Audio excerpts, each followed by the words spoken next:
Listen, they're going to take all the games, so we better hurry up. Welcome to the GMS magazine at Spiel 2022.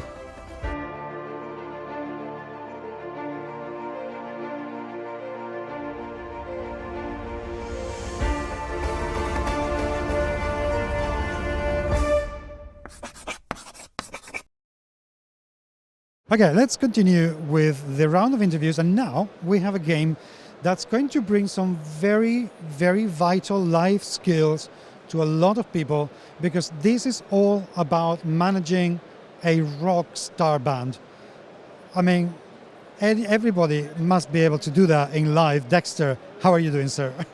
I'm very glad to be able to give this interview and share my game with the audience. Tell me about Rockstar Portfolio Manager, because this is something that's a bit like... What? Portfolio Manager Rockstar? What is the game all about? Yeah, sure, I'm happy to share. So this is a 2 to 5 player game where you're playing the role of a multi-asset portfolio manager. So what that means is, imagine there is a billionaire like Elon Musk, right? He bought Twitter, he managed Tesla, he tons of money, and he's thinking, I don't want to play with money, and let someone else manage my money. So I've identified you players, right? You are one of the 2 to 5 players that seem quite promising. So here, I'll give you all a little bit of money. Show me that you can grow it to as large a value over the market cycle, and you will manage my money. So that's really the story of the game. You're playing as a portfolio manager, playing through different market cycles and trying to compete against the others to have the biggest portfolio value. Okay. Where did the idea come from, though? So prior to doing this game, I was actually in such a setup. I was with a family office and doing the same thing. So they invest in private equity, hedge funds, gold. So I thought, hey, why don't I create a game that sort of mirrors my professional life? So that's how Rockstar Portfolio Manager was born. Okay, I like the sound of that. How does it play? So it's a turn-based game where each player has a set of decisions that you need to make. You need to not only think of what makes sense for you to grow your portfolio and anticipate the coming scenario and position your portfolio for it. For example, in this game, we have a scenario called recession, kind of like this environment that we are today. So in a recessionary environment, maybe they are thinking, oh, if I think it's coming up, a recession is coming up, I better take some actions to protect my portfolio. Maybe sell that risky stuff like stocks and buy more safe haven stuff like gold, right? So that's one of the things you need to think about when you play through like a recession environment. And we try to make it mirror real life so that as you play, not only do you have fun, but you get to learn about market cycles, you get to learn technical jargons. And that's really the objective of creating the game for us. How long did it take you to develop the game? So I worked together with 2 other co-founders. We started sometime in June 2019, and we spent about 6 months doing prototyping as well as play testing with our friends and family. And finally, in October 2020, that's where we finally launched it, and we took the non-conventional route of not doing a Kickstarter. We self-funded it because we kind of want to make the details perfect, and frankly, it's our first time doing it. So all in all, I think it takes just slightly over a year, to create a game. Yeah. That's actually not bad at all. Did you have any previous experience in game design for yourself, for your family, or has this been a epiphany moment of deciding, yeah, I'm going to do this?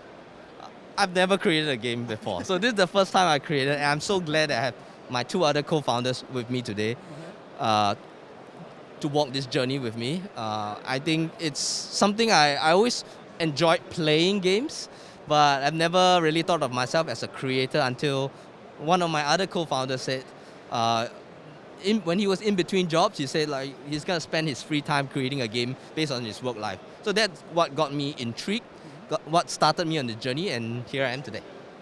What's been the most interesting part of designing the game?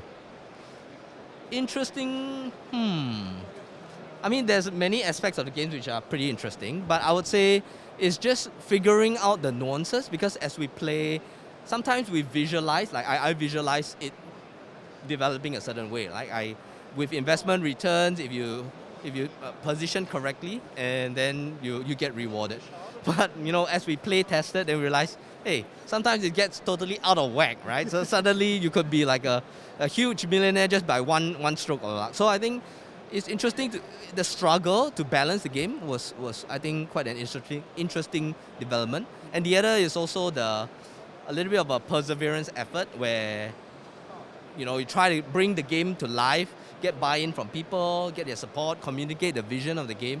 I think that is challenging journey of entrepreneurship, which I found very interesting and meaningful for myself. If people want to buy the game, of course, it's going to be available here at the Spiel. What happens after that? Oh, after the game, so basically we have an e-commerce website which can scan this QR code here, or it's on rockstarpm.org. And they can go online, place an order, and I have a team that will be able to fulfill these orders. So currently it's being distributed in Singapore, mainly. That's where we are from. But we do have plans to really launch it in the Americas, in Europe, and that's kind of why we're here at Spiel as well, to be able to connect more with distributors and fans, and hopefully get the game and the idea out there for them to place an order. So if you're interested today, place an order on the e-commerce store, we ship it to you. I have seen a lot of Asian game companies in here, and it seems that Singapore is exploding with game designers and games company. What's going on? Good question. If I were to hazard a guess, I would say perhaps it was during the pandemic period where people are maybe in between jobs or have to stay indoors, and some people just find that it gets quite lonely and isolating if you're doing the quarantine. So board games is like really one of the few activities you have to meet up in person, and then you get to build friendship, have fun together, and I believe nothing really beats that. Like you can't really have an online experience that's on the same level as that. That's probably the catalyst for a lot of Singapore board game developers. And I think for the other part is just we have people who are branching off the traditional field. So in Singapore, we typically have people who want careers in banking, finance, but over time you see more people take the entrepreneurship route. So probably some of it manifests in the form of creating board games. Yeah. And it's a very creative explosion, because we're seeing so many absolutely incredible ideas coming out. So what's going to be your next incredible idea? Because I imagine this is not going to be your last game. Well, I mean, this was an amazing journey for me, but Paco, you're absolutely right. I do have a burning desire to be out there creating more games, bringing ideas to life. So currently in the works for me, I have two games which I'm sort of prototyping and developing this year. One is a corporate game, collaborative game, where you're struggling to not only complete your professional tasks, but also do strategic projects. And just like my previous game, it sort of mirrors what I'm experiencing professionally as well. So I hope that people who try the game out will be able to appreciate that, sometimes this lets you play as like a functional manager, right? Be it you're from product or you're from sales, and how you need work together to really complete the task and help the company to grow.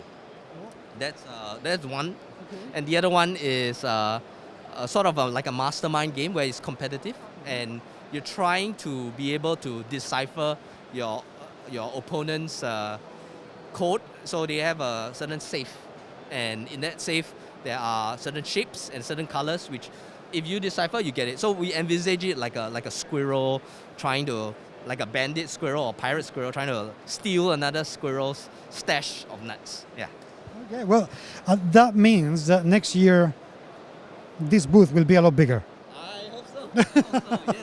Yes. That's the dream.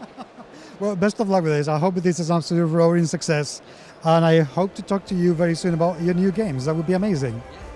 Happy to share. Yeah, thank you very much.